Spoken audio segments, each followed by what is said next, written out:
কোনো ক্যাপ্টেন ছাড়া বা কোনো যাত্রী ছাড়া, এমনকি কোনো ক্রু মেম্বার ছাড়া একটি জাহাজ মাঝ সমুদ্রে কখনো কি একা একা চলতে পারে? যদি বলি হ্যাঁ, এমনটি সত্যিই হয়েছে। আজকে আমরা এমন একটি জাহাজের কথা বলতে চলেছি যে জাহাজে ছিল না কোনো ক্যাপ্টেন, ছিল না কোনো ক্রু মেম্বার, এমনকি ছিল না কোনো যাত্রীও। তবুও জাহাজটি 496 দিন মাঝ সমুদ্রে একা একাই ভেসেছিল এবং জাহাজটির সবকিছু একদম ঠিকঠাকভাবে ছিল। আজকের এই ভিডিওটি সত্যি মন মুগ্ধকর হতে চলেছে, তাই ভিডিওটি পুরোটা দেখার অনুরোধ রইল। এটা ছিল একটি কার্গো জাহাজ যেটা তৈরি হয়েছিল 1976 সালে। তার নাম ছিল এমভি আলতা।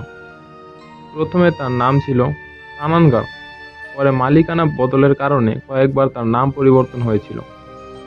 2018 সালে এটি তানজানিয়া থেকে গ্রিসের দিকে যাচ্ছিল, কিন্তু হঠাৎ করে জাহাজটির ইঞ্জিন নষ্ট হয়ে যায় এবং আটকে পড়ে মাঝ সমুদ্রে। তখন মার্কিন নৌবাহিনী জাহাজটির ক্রু মেম্বার এবং যাত্রীদের উদ্ধার করে, আর এরপর থেকে শুরু হয় আসল রহস্য। নাবিকদের উদ্ধার করার পর কেউ কখনো ভাবেনি যে জাহাজটি আবার দেখা যাবে। তবে এমভি আলতা কোনো সমুদ্র বন্দরেই পৌঁছায়নি, বরং সাগরের বুকে 496 দিন ধরে ভেসেছিল। জাহাজে ছিল না কোনো খোঁজ, ছিল না কোনো সংকেত, এবং কোনো মালিকও দাবি করেনি যে জাহাজটি তার। এই জাহাজের খোঁজ পাওয়া যায় 2020 সালের ফেব্রুয়ারিতে, যখন আয়ারল্যান্ডের উপকূলে জাহাজটি ধাক্কা খায়।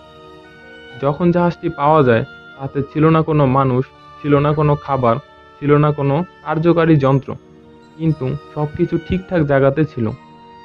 নাবিকরা বলে এমন জাহাজকে বলা হয় ঘোস্ট শিপ বা ভুতুড়ে জাহাজ। কেউ বলে এর মধ্যে আত্মা ঢুকে গিয়েছিল, আবার কেউ বিশ্বাস করে এটা হয়তো কোনো গোপন চুক্তির অংশ ছিল। তবে এর আসল রহস্য কি, সেটা কেউই জানে না। অনেক গবেষক বলেছেন এটা আসলে সমুদ্রের স্রোতের কারণে ভেসেছিল। প্রশান্ত মহাসাগর থেকে আটলান্টিক হয়ে আয়ারল্যান্ড পর্যন্ত এটি এসেছে। কেউ আবার সন্দেহ করেন কেউ ইচ্ছে করে এই জাহাজটির অবস্থান গোপন রেখেছিল অবৈধ কর্মকাণ্ডের জন্য। বর্তমানে এমভি আলতা জাহাজটির ধ্বংসপ্রায় অবস্থায়, সাগরের জোয়ারে ভেঙে পড়েছে একে একে, কিন্তু আজও পর্যটকরা আসে, জাহাজটিকে দেখে এবং ছবি তোলে, আর চিন্তা করে 496 দিন ধরে একা এই জাহাজটি কি সত্যি জীবন্ত ছিল।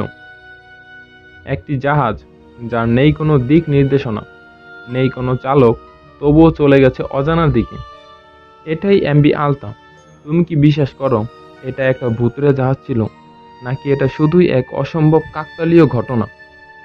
কমেন্টে লিখে জানাও তোমার মতামত। আর যদি এমন আরও রহস্যময় ভিডিও জানতে চাও, তাহলে চ্যানেলটি সাবস্ক্রাইব করতে ভুলবে না। ধন্যবাদ।